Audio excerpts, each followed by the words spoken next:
Niba mumeze mute ni mu gihe tumaze iminsi myinshi cyane turi mu bibazo bya SABIN, ibintu byasaga ya SABIN kuntu ngo yasimbutse ibipangu n'ibiki byose bira bintu murabizi biba SABIN nze ku ikindi kintu yakora cyangwa se ikindi kintu yazanga avuge ngo atangare itangaza amakuru. Ni mu gihe iki cyo ine twamubonye hose kintu twamwumvishaho giye ara ku rubuga rwa Instagram agasubiza amagambo umugore we yari yamuvuzeho y'ibijyanye nuko ngo amukunda ngo kandi ari umuntu w'umugabo urugo rwabo ari rwiza nibirebye ine twiduheruka. Rero yakoze ikintu gitandukanye na kiriya kabisa. Yakoze ikintu abantu batari biteze, yaje acyoroherwa ahita asiba ganira abantu bose bamuvuzeho bimwerekeyeho. Ibi yabikoze ate acyoroherwa n'icyo kintu yahise?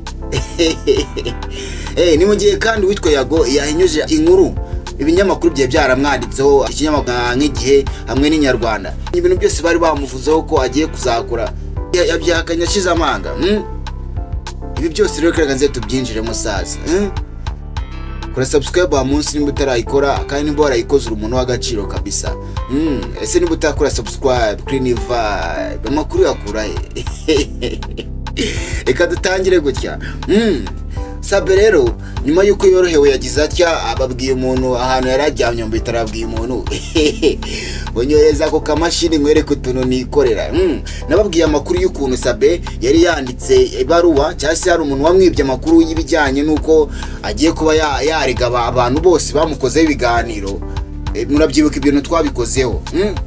Sabe rero bira icyo gihe yari akiri gutekereza gukora igikorwa cyo kuba yasaba YouTube yasiba ibiganiro abantu bose bamuvuzeho. Ibyo rero ibyo abantu batekerezaga ko ari ibintu bidashoboka, ibyo bintu abantu barebaga bakabona ni ibintu bitazashoboka. Sabe rero nyuma yo gutekereza ibyo bintu yahise avuga ati burya imvugo niyo ngiro. Ababikojeje YouTube yaga kwirirwa ajya kuregera RIB arangije atajya kuri YouTube reporting ikibazo. Ubu tuvugana ibiganiro byinshi ibiganiro byinshi byakozwe kuri Sabe byarangije gusibwa. Miliyoni yatanze banza yakoze akazi. Miliyoni yatanze banza ibintu byakunze kuko nk'ikiganiro cya mbere cyasohotse ubundi kuri Sabe kivuga ibintu bijyanye na cyasohowe na CLARA. Icyo kiganiro muri aka kanya kikaba cyamaze gusibwa.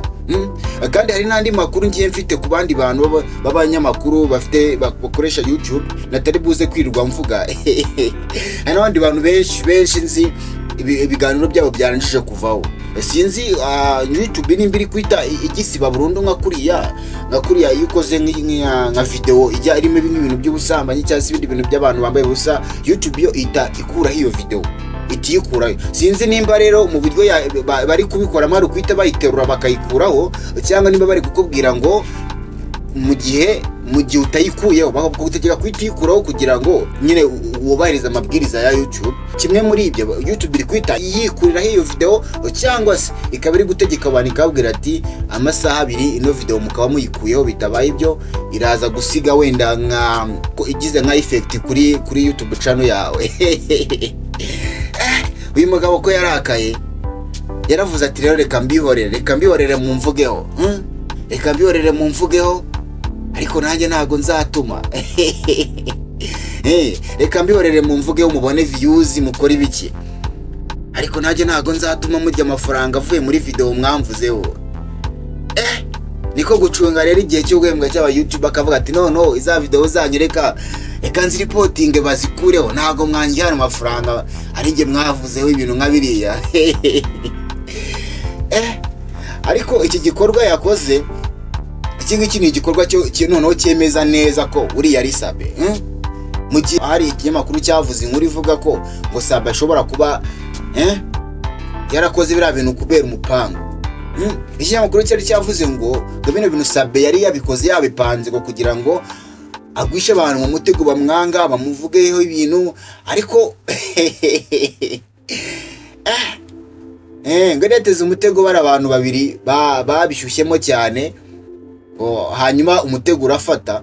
Ariko nanone ukahita wibaze se nimba kuko yari umutego kubera iki noneho sasa aje gusibisha ibiganiro, aje gusibisha bara abantu bose kuki agiye kurega? Ni ibintu bidasobanutse, ahubwo bino ni ibintu bigaragaza ko uriya muntu yari we kameme. Kandi nanone nta kuntu wabwira ngo umuntu si wowe yarakubonye wirukanka uca inyuma y'inzu unyura mu duferege usimbuka. Ariko hari abantu baba barafashe n'aya amavideo babakaze kabagira ngo iziko ajyana nko gukodesha amakamera, ukakodesha n'amakamera ukavuga ati muze. Karara bagize ati baravuze ngo nyine ngo ngewe ngo kubera ko ngo murebe ngo n'amavideo nafashe ngo nakoresheje agafone ngo kabi ngo ka fake, abantu bo kuri YAGO TV show ni mugire gutya ngo munandwane ungure n'agatelefone. Ubu mugemba numiwe kabisa, umba numiwe bikomeye cyane bibere mu mihanda. SABIN rero yagize atya abafasha umwanzuro abarabisibishije, kandi kuko birakunda mu gihe abantu benshi bibazaga ko bitakunda. Mu gihe abantu benshi bibazaga ko bitakunda. Gahe nguko rero mu gihe tukiri kwibaza kiri bukurikira, ese birarangira aho ngaho SABIN ari bubihorere cyangwa dutegereze n'izindi bombe ziri ku muzimu turutseho? Ibingi biba bikomeje kugenda noneho. Ibingi biba bikomeje kugenda bihinduka ibindi bintu kabisa. Niba rero ibya SABIN reka tube tubiparikiye aho ngaho sasa. Reka turebe kuri uyu mugabo wacu ngo ni YAGO.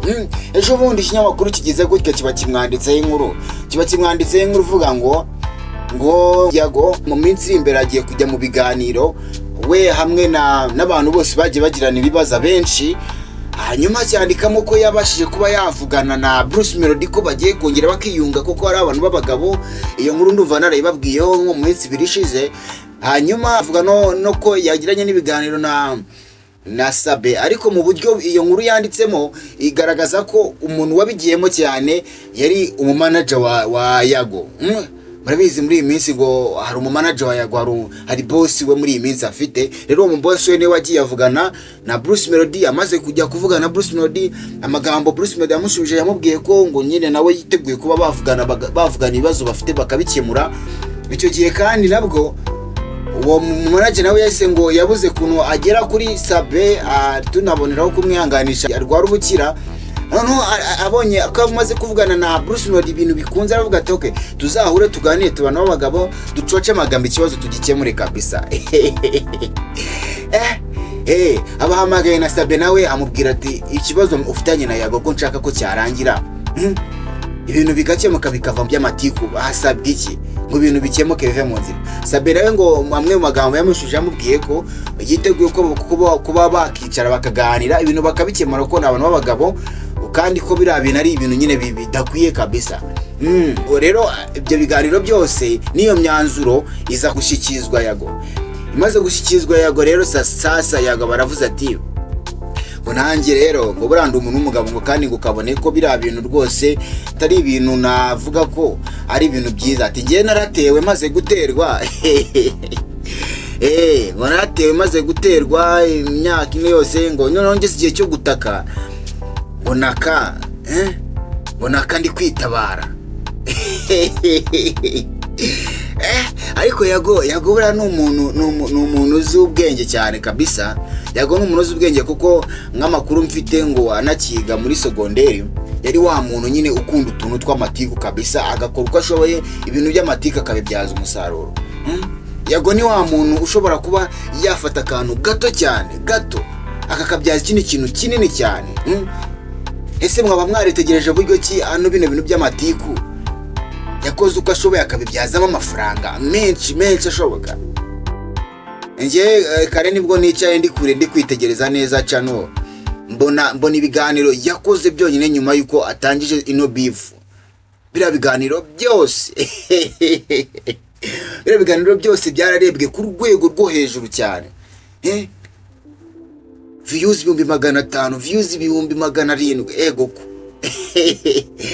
ubu mba numiwe kabisa. N'umugabo bazi gutegura kabisa. Rero ukibaza ngo ni gute sasa wabwira umugabo nk'uyu nguyu wakoze igikorwa runaka akabona iki gikorwa kiri kumwinjiriza, ukamubwira ngo noneho ntabirike yongera asubire kubona 20,000, 50,000 byarebye ibintu yakoze, 10,000 byarebye ibintu yakoze, asubire kuri iyo level yari yabonye. iranahita nka content yo kuvuga ngo yari yayikoze kuko ni ibintu yari yazanye ibikorwa bikoreraho binamwinjiza amafaranga ari ku rwego rwiza kabisa. Rero ntago nanjye numva ko nyikibona ino nkuru nahise mbitekerezaho ndavuga ati se ubundi ibintu koko birashoboka, ubundi ibintu koko ari bubyemere kubireka. Murabizi ibintu byinshi cyane hano mu Rwanda ndetse n'ahandi abari business rero biragoye buriya ko wareka ikintu kikugaburira. Inkuru rero ino nkuru yari yanditswe n'ibi binyamakuru bibiri byombi aricyo Igihe n'Inyarwanda, byavugaga ko yagashobora kuba agiye noneho gutangira kuvugana n'abantu bagiye bagirana ibibazo hanyuma bakabikemura bakongera bagasubira kubana neza. Ariko ibi ngibi Yago yagize atya barabyihakanye aravuga ati yakoze ikintu nakekaga kazakora kabisa, kuko nako ni ikintu n'undi muntu wese ugerageza kuba yabitekereza akaba gicaka kuno abinonosoramo gake, ni ikintu koko ni ibintu buri muntu wese ashobora kuba yanatekereza akavuga ati se koko bondi koko yari bubyemere. Wenda mu ruhande rumwe ushobora kuvuga ati ibintu by'amakibirane amatiku ntago ari sawa, ariko biriya bintu byaramwinjiriza. Biriya bintu byaramwinjirije kandi burya amafaranga mw'abantu nk'abayoboye, amafaranga wayoboye kuri rwa rwego ni vibe. Amafaranga wayoboye kuri rwa rwego utabona aho uri kuyakura, ngo nurangiza aho hantu uri kuyakura uhaterera inyoni uharekure.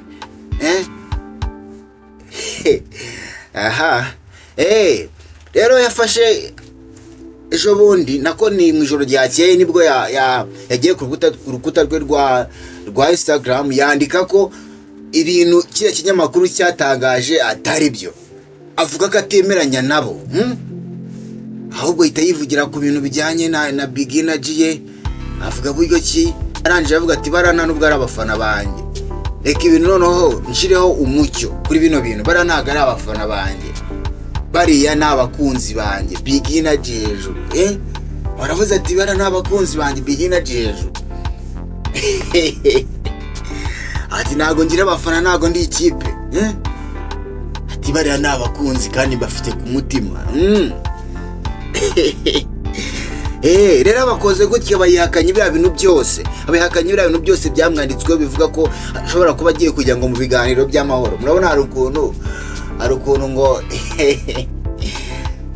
hari ukuntu abantu bagira gutya bakicara bakajya mu biganiro by'amahoro mu kugira iyo barimo gushaka kuba bahoshya intambara, ariko hari igihe burya igihugu kimwe cyangwa kuba cyakumvira ibyo bintu cyangwa bati nge ayo masezerano n'ibyo biganiro ntabyo nshaka.